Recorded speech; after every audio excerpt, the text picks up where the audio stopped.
Today I have a special guest with me, my good friend TJ. He's a paranormal investigator, so he's going to tell you a little bit about what he does. Yeah, I have a paranormal event planning company called Paranormal Adventures Events. We do events mostly in the South right now, Tennessee, Kentucky, Georgia, Alabama, places like that. The events are kind of more public events. We have about 20 to 40 people on average that's usually there.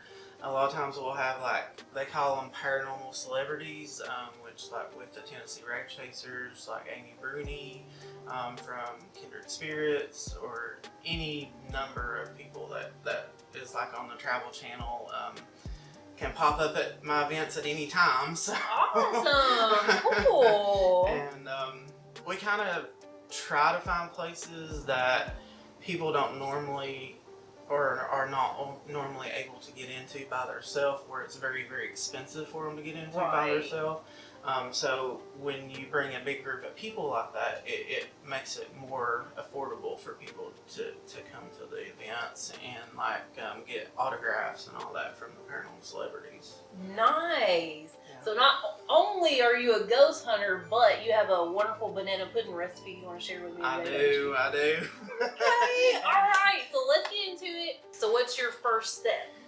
The first step would actually be to, I usually build the bottom of the We gotta build our cookies, though.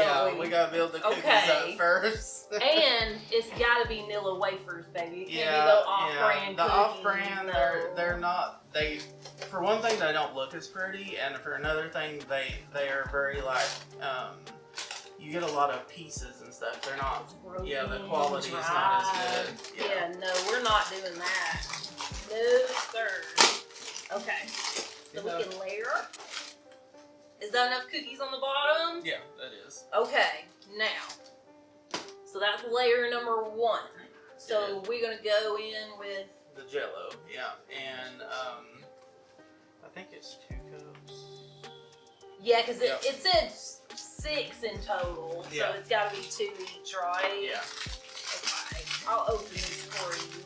Why don't you tell me while I'm opening these, what is, like, the craziest experience, like, you've ever had, like, with paranormal? There's a lot of them. Just recently, in June, which was last month, we went and investigated an old hospital close to where I'm from in eastern Kentucky. Okay. It's right over the border on West Virginia.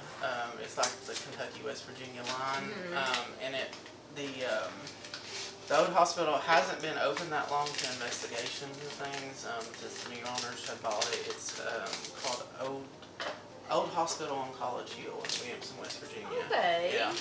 And basically I had something chasing me, which I normally do not go taking off when something's coming after me or whatever, but I found out that I was in the basement by myself. Oh no! And didn't mean to be, because I had went to get more equipment to set up cameras and things like that, and Justin and Candace, one of my other investigators, had they both have squirrel moments. Tell me about it. And they heard something and they're like, oh, we're gonna go up here and not tell anybody. We're going to the 3rd or 4th floor. And so I was in the basement by myself, and I hear something come running from behind me.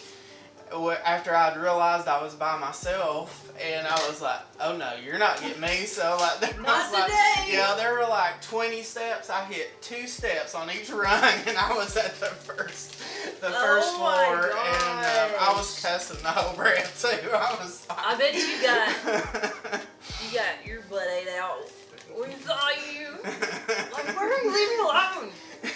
Oh my gosh. You just heard a string of curse words coming up the stairs. Right. So we're doing 6 cups, right? Yeah. Okay. Yeah, 6 cups. You want to pour 6 cups in there? So do you think there's like a difference between evil spirits and like good spirits? Like, is there a difference? There is. You would definitely you definitely would have to kind of feel the place out, because they don't really, come up to you and say, hey, I'm good, or hey, I'm bad.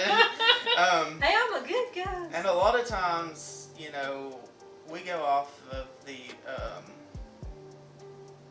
saying, like, if they were a bad person in life, they're probably going to be a bad person as a ghost.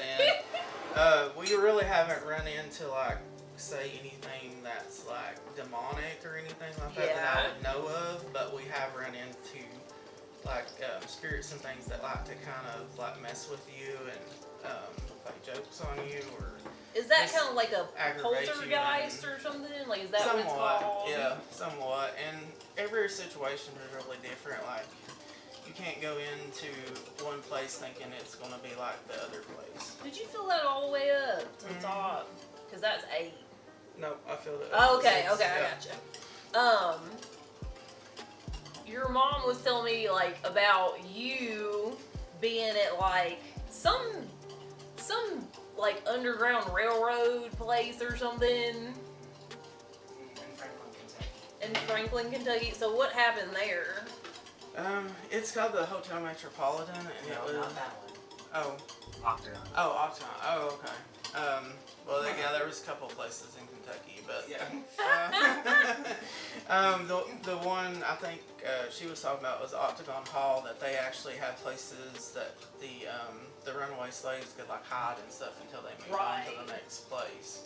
And it was also like a very fought over piece of land between the Union and Confederates. So there's a lot of stuff that's There's a lot of that. spirits there. Yeah. Yeah, Okay. like they basically call it like it's like a paranormal trifecta type of place. You can have ghosts, you can have UFOs, and you can have like Bigfoots, like cryptids. Yeah. They actually have a family of cryptids that live close to the cemetery on the property. What's cryptid? What's that? Like a Bigfoot or something like that. It sounds like Area 51 or something. Like we're like one of those places. There was something on TV, like there were some pictures that just came out from like somewhere in Tennessee that they saw Bigfoot. Yeah, that was Fall Creek Falls. Oh, yeah. Yeah. Fall Creek Falls, yeah. Mm-hmm. Yeah. Hey, we might have to go Bigfoot hunting next. I'm telling you. So what happened? So that's the place that you had an experience. What kind of happened? Like, well, first of all, that was our first event this year that we done, and ever since last year when the whole world was kind of in like disarray or whatever, right? I've always kind of had abilities like I'm an empath and things like that, but they've been very like kind of subdued. They would come and go, but like ever since last year, it's just been like on like 1,000% or something, and I've been having like experiences and things that I normally don't have. And when I was at Octagon, the energy was really, really heavy, and even before everybody got there, when one of the volunteers was taking us around and showing us, and like basically the energy felt like it was like pressing down on my shoulders. You feel pressure. Yeah, like it was my like gosh, pushing down on me, and I was like, okay, I've got to get out of this and kind of go take a break and right, like center lighten myself the load. again. Yeah. So I went out on the back porch to get a drink of water or whatever I had. I can't remember, but I looked out toward the back, which is like just an empty field right now, and like it flashed and looked like an old movie, and I seen like the slaves like out in the fields, and like the like smoke coming out of the chimneys and the buildings that's either Right. half there or not there anymore. And then it Like just you flashed could see again. back in time Yeah, or something. yeah. It was like back when, That's cool. and it done it for like 30 seconds and it flipped back, and I was like, whoa. You know, like That's that had never cool. happened. Yeah. So it can be very, you know, especially with people that has abilities, it can be very challenging and can be very cool. And you know, if people don't know they have abilities and something like that happens, they kind of probably think they're going crazy. But Right, like it's overwhelming for sure. Yeah, it gets overwhelming for people. Yeah, and then your mom said that you were like downstairs, like listening to something like on like. We call it the Estes method, and it's basically, they do it a lot on Kindred Spirits, which is a show on the Travel Channel. And you basically you have a blindfold and you have a radio that you can play it through the stations really, really quickly, either forwards or reverse, so quickly that it doesn't normally pick up radio stations. And they can actually talk through it that way, through the white noise. And when they're doing the Estes method, you basically take all the senses away but your hearing. So you put like earbuds in that is noise canceling. You put a blindfold on, and you kind of sit where you can't see anybody or hear anybody. And then other people ask questions and see if we get answers from the person that has the earbuds or is listening to the radio. Yeah, from the spirit. So you were like in one of those buildings when this happened? I was in the basement of the house, in one of the kitchens that was in like the slave kitchen that was like off to the side of the house. Yeah. Yeah. So what did you hear? Well, there was a lot, like he said, the energy was very high, and I heard not just one spirit coming through, there were multiple. And I can't hear what questions they're asking. But the spirits can. So which it kind of takes out the possibility of like Of you just making it up. Exactly. Right. Exactly. So I start answering things, and it's answering some really detailed stuff. It's not like one or two word responses. These are like phrases and complete sentence answers. Which it would have to go over 7 to 8 radio stations just to make a complete Just to make a phrase. phrase, yeah. Wow. So the chances of that just happening are second to none. Yeah. And then plus I had one of my friends, JB, she's actually a paranormal author. And she does the events with us, and she has a FLIR camera that shows the temperature differences and things. Oh, yeah. And I had it pointing on him, and I could actually see somebody standing behind him with their hands on his shoulders, and that was the one that was mainly answering the questions. Well, it felt like that was the entity that was kind of like, and I could tell like since it was a female, because she had her hands on me, and it's like she was almost protecting me. And there were still a lot of different things going on around me. I could feel it. So it's almost like she was keeping like evil away from you or something almost? It almost or like, felt like that. But she Either was, using herself as a filter or something to tell what to everybody's keep- trying yeah, to say or yeah. whatever.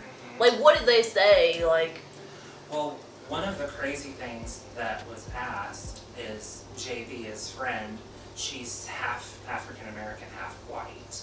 And she asked a question, and then it answered back and it said, "Are you free?" oh man, wow. It was a very chilling moment. They gave me goosebumps. I'm like, oh my And gosh. she was going and explaining to the spirit, because, you know, they're back Mentality in, yeah, is not. they're in the mid to late 1800s, you know, so explaining to them what a free African American is That was like really, really Oh cool. man. Yeah. That's amazing. And another one of the things that was really cool that happened, I don't remember what was asked at the time, but there was an instance in that kitchen that I was sitting in. There was a false wall that knocked out. Oh That went man. into an underground tunnel. Because it's like they were It's one of trying the to hiding places. keep like in hiding or whatever. that Yeah, went into the underground tunnels, into the actual underground Yeah. railroad. It was basically a cabinet that you pulled the cabinet open, but the floor of the cabinet, Was you gone. could pull it up and they could go under the house. That Oh way. wow. And during this experiment too, something was asked, and I remember saying a lot of things, but one of the things that really stood out was, "It's coming." And it was something that was coming, and all of a sudden, the doors that were latched on that cabinet where the false floor was, started rattling and shaking. And then later on, something was asked or something, and something kicked his chair. And almost knocked me onto the Yeah, floor. and from his chair it come to me, and I was leaning up against the wall, and it went between me and the wall And scratched and scratched me. And Like, scratch marks. yeah, the next day I had like 8 scratch marks. Like I had 2 here, 2 down my back, 2 on my leg, Your neck. and 2 on my neck. Oh my gosh, y'all. Yeah. I want to go with y'all. it, I Well, know. you're more than invited.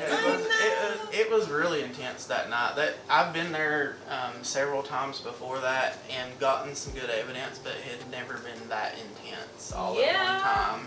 And I think it was because it was storming and stuff outside too. It was Right. lightning and stuff that night too, so that just added to it. That made it extra scary. Mhm. Oh my gosh, y'all. That sounds so cool. Oh yeah. That's like a one in a lifetime. Like, that's crazy. We're trying to go back. You should go. Yeah, where's it at? In Kentucky? Franklin, Kentucky. So it's like an hour and 15 hour and 20 minutes. Have y'all ever been to like the, what is it, the Bell Witch? In, Oh, that's in Adams. Yeah. See, Dad's trying to. have get y'all us ever there. been there? We haven't. Dad's trying to his get us in dad's there. gonna try to help us get in there. So. Okay, that would be cool. Because one of the guy who owns the farm, used to be one of Dad's customers. Oh, okay, so he knows them. Mm-hmm. Yeah. That would be cool. That would Y'all. really be Oh my gosh. Well, this pudding is starting to set up. It is. We actually have to mix the sour cream in with Mix it the too. sour Yep. cream in. Oh, this is gonna make it rich and good. Yeah. I like this, and I like that the pudding is banana flavored. I like that.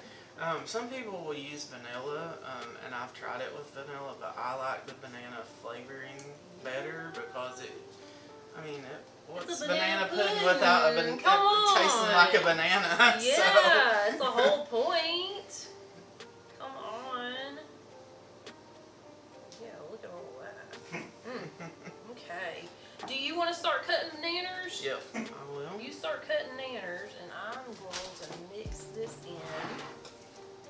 So you have another event coming up, and tell me where that's at again. That is in Pulaski, Tennessee, and it's at the oldest still standing opera house in Tennessee called the Antoinette Hall. But there's actually a current event location like for a theater, and it's called the Star Theater.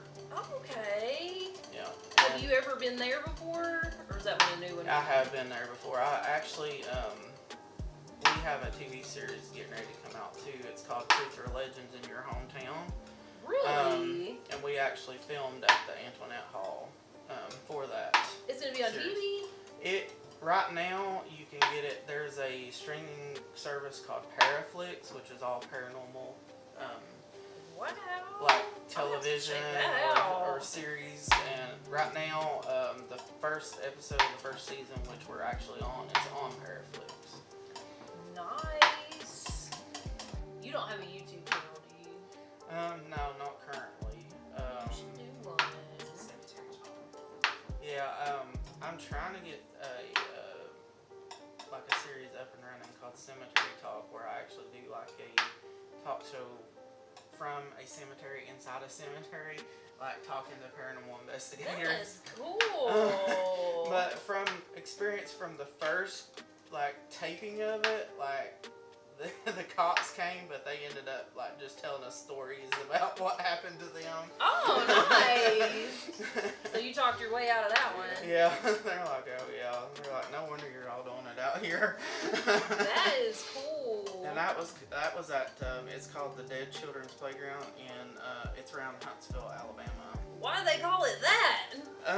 Because there's a playground built on top of an old stone quarry, where children's bodies were found that had been killed by a serial killer. Oh my god. That was in the area back in like the, I think, early 1900s. Where is this? Huntsville, Alabama. Huntsville, Alabama. What's it called? Dead Children's Playground. Dead Children's Playground. Yeah. I'm gonna have to look some of this stuff up. Y'all. And we actually find new stuff like all the time, like new places. Yeah. So y'all keep like kind of going a little bit further, like branching out a little bit more. Yeah, and like new places will open up like, all the time. Or you'll be all of a sudden granted access to a place that you know is haunted, but you just haven't been able to do it before. To get there, right, because some of these places like people own it and stuff, so it's not like just a public place like you can go. Yeah, and we always tell people like, if you don't know the owner, if you don't know it's the public place, stay off of it, because I mean, you know, you will get caught for trespassing or something. Yeah, for sure. So that's something you kind of have to like keep in mind when you do it. So how much are y'all like? Do you charge like a flat rate, or is like the rates different for different events? Different for different events based on the location and based on like if there's a paranormal celebrity going to be there, or if it's just one of our normal public events or something like that. Okay. Heck yeah. I want to go to that one with y'all in, what is it, Pulaski? Yeah, I really want to go to that one. Is it next Saturday? It's next Saturday. This coming. Okay. Is it still like for sale on the? Yeah. Okay. Do y'all fill up? Like, is it kind of like fills up quick? We usually do.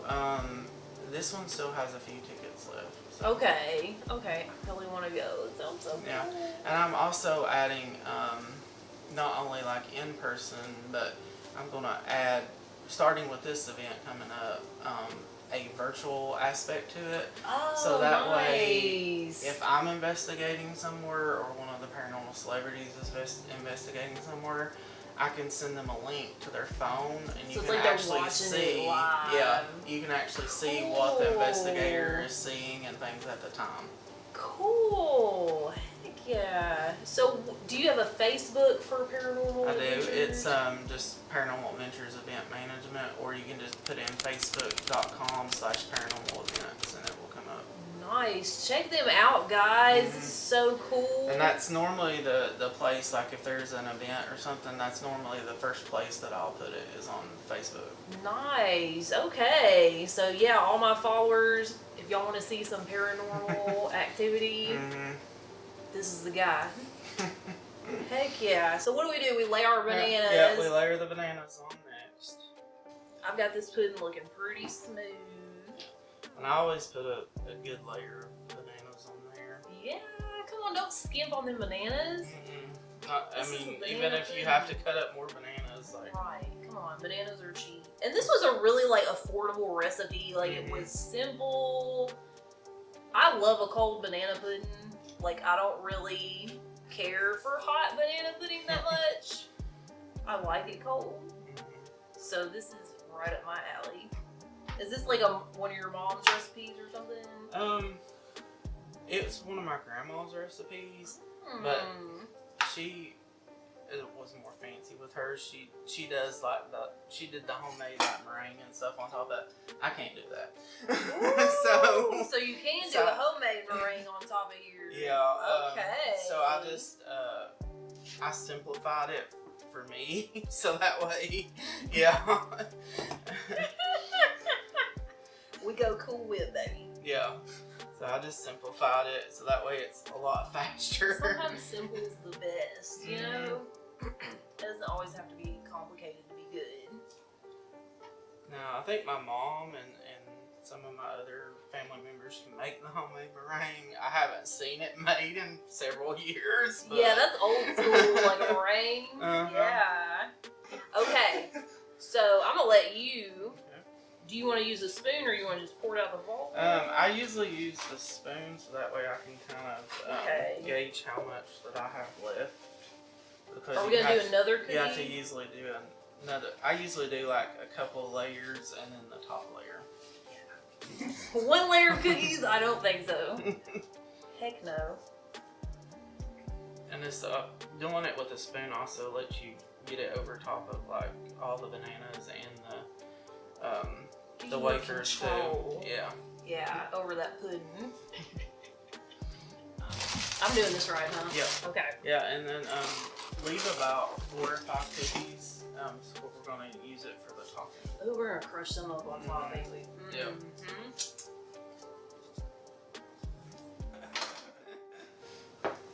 Okay. Get our nanners going.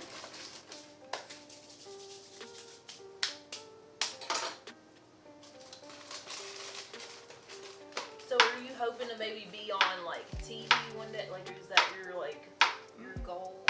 Not really, The but show.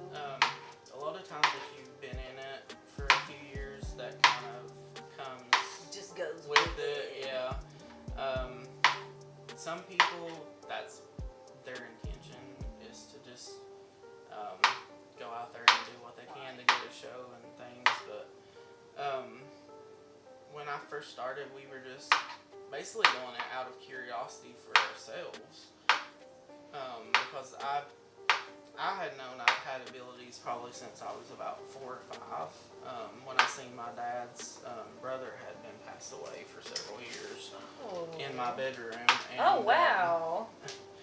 And I guess I had forgot about it or blocked it or something somehow. And then when I was a teenager, that's when the paranormal shows started coming on TV. Right, you're like, oh, there's other people. Yeah, and then that I was like, well, abilities and this stuff is interesting. And then I just started talking it over with a friend, and we just decided at that time to go to Waverly Hills, which is actually one of like the 10, well, probably the top 5 most haunted locations in the United States. So we started out really big for our first investigation. And from there, I just really seen stuff and things that I couldn't explain away, and I'm really a curious person by nature, and I was just like, okay, what's going on, and I've got to figure out how this happened or why it happened. And yeah, where was the first place you went? Waverly Hills. It's in Louisville, Kentucky. Yeah, it's an old tuberculosis hospital. It is huge. Oh man. Yeah, it's they had probably, I think it's somewhere between 6,000 to 10,000 people that died of tuberculosis on the property. Yeah. So do you think places that are like that a lot of people have died there are more haunted than? They can be. Yeah. And a lot of them, in my experience, a lot of them that we've run into, a lot of them are either looking for their family members before they cross over, or something to that effect, or that it was really traumatic when they crossed over and they're just kind of stuck There. Wow. Interesting. So, okay guys, this is looking so good. We're gonna do our Cool Whip layer. We'll spread this up and we'll put it in the fridge to sit. even Yeah, get cream all over it. Don't leave. I don't want to see no space. We had too much pudding and not enough cream. If you had a trifle bowl, you could layer it deeper. I'm gonna get some foil.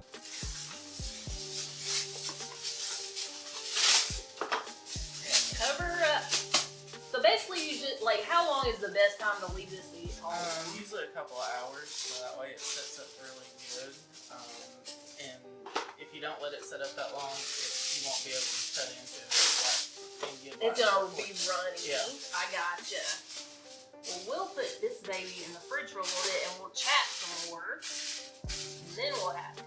You wanna open it for me? Mine are more. Perfect. Okay, guys, so we got our pudding chilling. TJ's gonna tell me a little bit about the equipment he uses for his paranormal events. Well, this is more or less the basic stuff.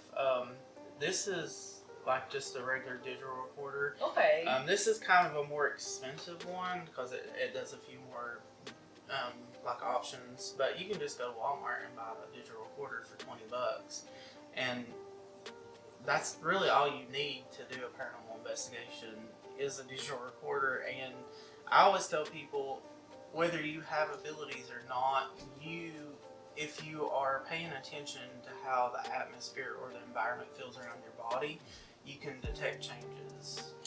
Okay. Yeah, but you have to be very aware of like how you feel at the moment, and then when you go into a different room, how it feels based on the room you were just in or the location you were just in. And that's usually like an indicator that something might be off in that room, or there might be a spirit in there or something. Okay, I thought I was just bipolar. That's them spirits taking hold. But anyway, with the EVP recorder, you may go into a location and think you've gotten nothing. Like, you think you might have been talking to the air or whatever in the dark, and you're like, oh, I'm crazy or whatever, and then you play that back and something actually answers you. Yeah. Yeah. And usually when something answers you or you get some kind of evidence, you're hooked. Yeah, right. And you want more. Yeah, then people are like, okay, I gotta go to more places and more places, because a lot of the locations have different activity. Some of them will have intelligent hauntings which actually interact with you on real time, and some of them have what we call residual, is it plays over and over and over whether you're there or not. Like it's just stuck on stuck on repeat or something. And there's a lot of different theories that goes into it that we probably don't have time to go into, but if you just look up, it's actually called the stone tape theory, basically, and they can look it up on Google or something, and that's kind of where you can start with the residual haunting part of it anyway. It basically, like a traumatic event or something that happens to somebody will actually record in like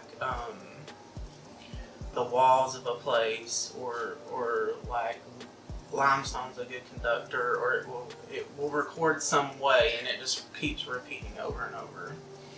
Kind of like how you saw that, like back in time type thing. Like how you saw it as it was at that time.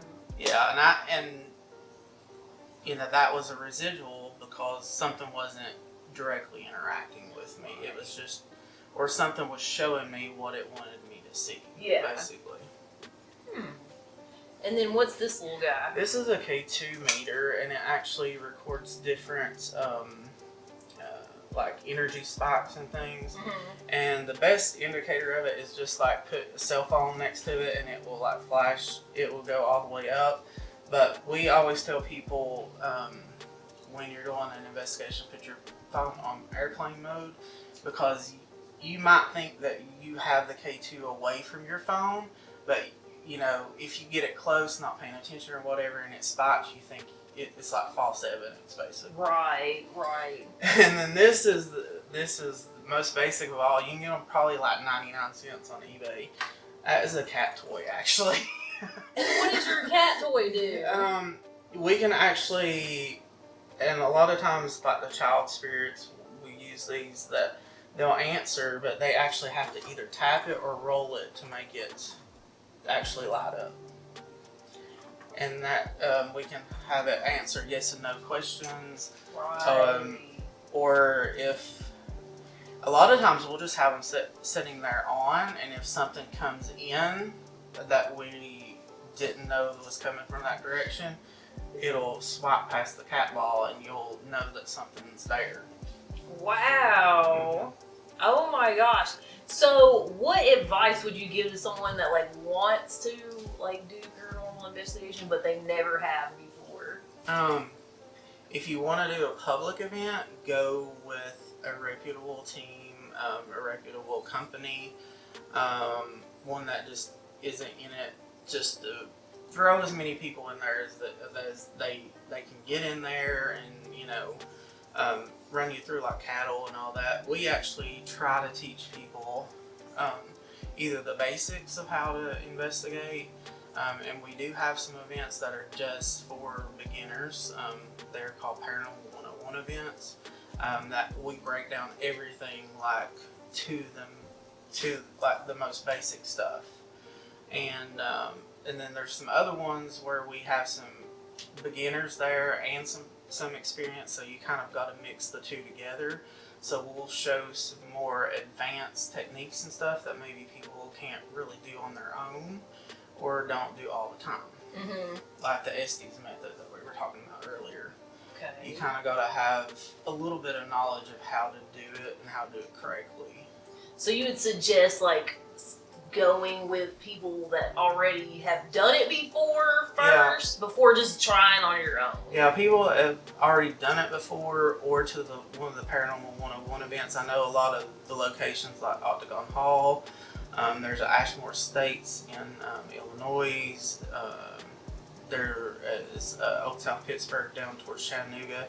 We do a lot of beginner events, and actually in Old South Pittsburgh towards Chattanooga, they do the paranormal tours during day and night, and you're always with an experienced investigator that's leading those tours and giving you the history and all that of the location. Nice. I'm gonna have to go with y'all. This is like super interesting. Mm-hmm. It's exciting for sure. So were you like skeptical before like you went with him? No. I actually had my first paranormal experience right after meeting him. Really? When? It was because she died in July, and it was like August, maybe a month or so later.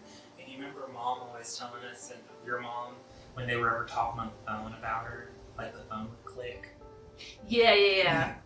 But I've only walked once in my life, and it was almost exactly a month later after Nate died, and I had a dream that was one of those vivid, like, you know, it's feels real, like it's real yeah. dreams. And I actually walked.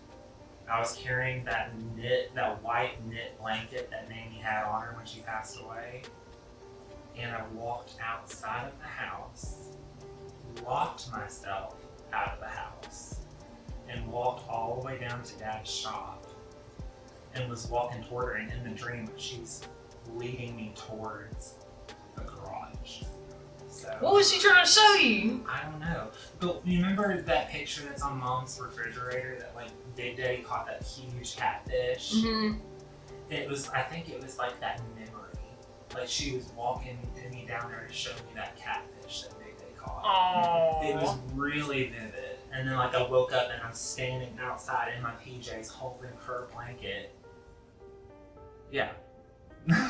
And your mom's got that house locked up like 4 blocks. You ain't have a hard time getting out. And that was where I was going with that too, is when I was figured out, you know, I'm not inside and trying to go back into the house.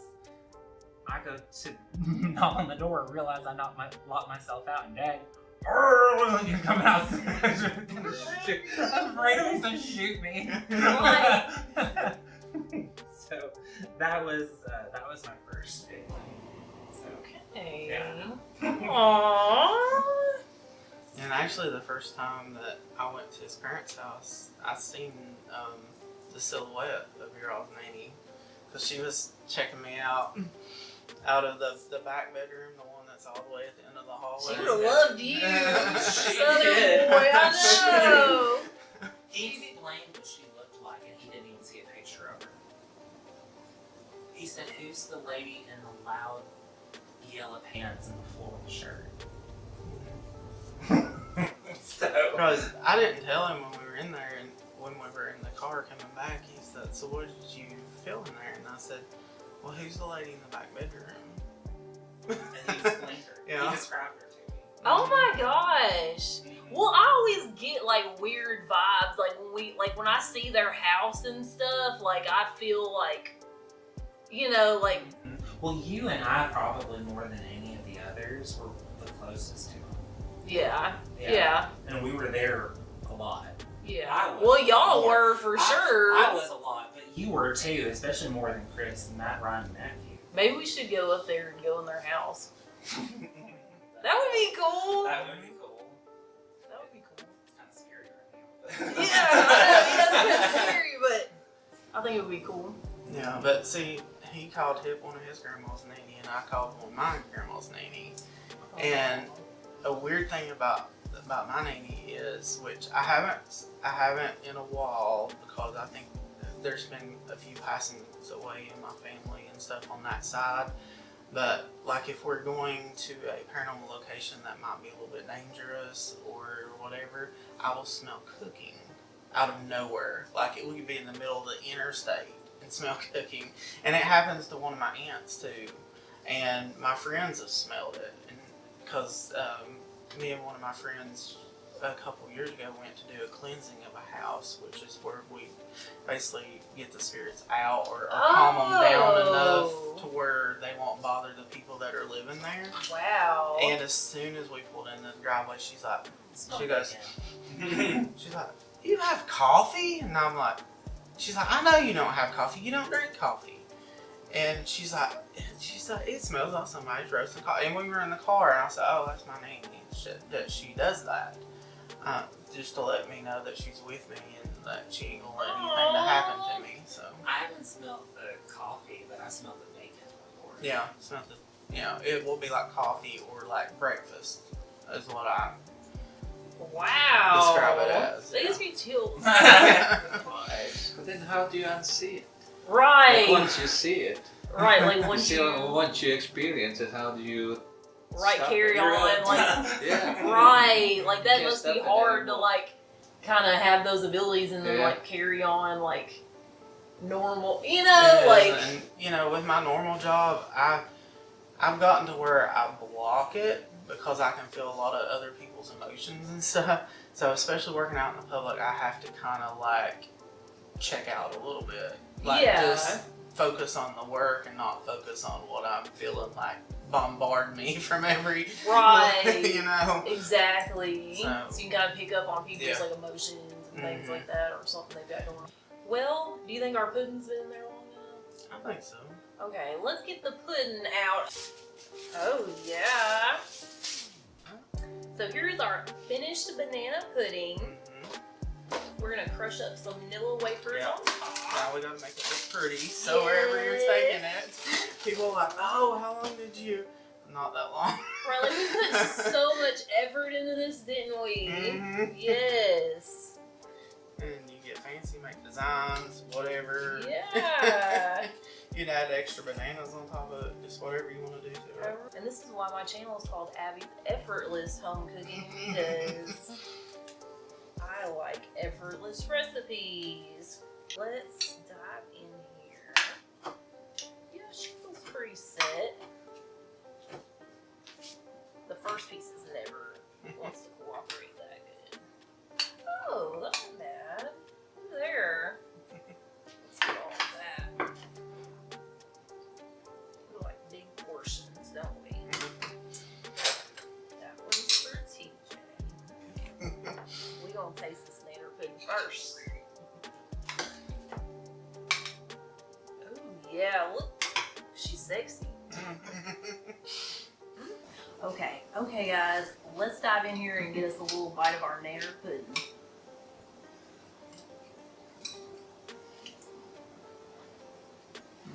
Mm-hmm. That banana flavored pudding. Man. Mmm. That sour cream makes it so good and like creamy. Mhm. Mmm. I think the the sour cream gives it like a bit of a tanginess too. A lot of people like their banana pudding is overly sweet, I think. But adding the sour cream to it makes it a little bit tangy along with the sweetness. I agree. Do you think you could use like Greek yogurt instead? Like plain or like vanilla maybe? Possibly, but I don't know exactly how it would hold up like when it sets up. That's true. Yeah. Okay guys, I'm glad y'all joined me today for Paranormal Pudding. Like and subscribe to my channel and comment like on the pudding, comment on the paranormal. You guys just let me know how you liked it. Thank you for joining us today. Love y'all. Okay, on 3. Go ahead, Gregg.